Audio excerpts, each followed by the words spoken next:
再来看今年1月有3阵的寒流，佮加上流感的疫情是真严重。最近病院的急诊人拢吵。北部有真侪间医学中心通报讲病床拢是满的，走廊嘛有真侪病人在等病床。卫生福利部是表示讲会来协助病人转诊分流。急诊门口顶倒显示床位已经满，不过有关继续有病人走来求诊。北部真侪间医学中心急诊等眠床的病人真侪，部分满床已经向119通报。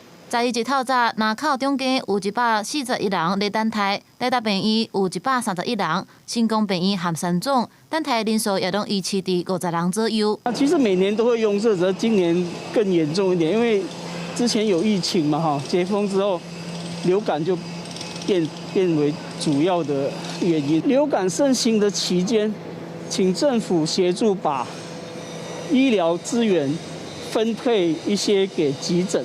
医师分析讲，最近流感真严重，呼吸道的镜头大约占3成就诊的人次。也有第一线的急诊医师指出，甚至因为推床也满，插管的病人敢若会当倒伫涂骹 ，CPR 也敢若会当伫涂骹进行。台湾急诊医学会表示，每年的1月到3月是急诊上辛苦的时阵，今年确实特别窒，初估病人等待病床至少需要1天到2天。去年年中开始就一直满到现在，好像这个状况其实并没有停过。要把一个病人跟下一班交代状况，都要就花比时间更久的时间。医院内已经满床，确实没有办法处理这个重症的情况。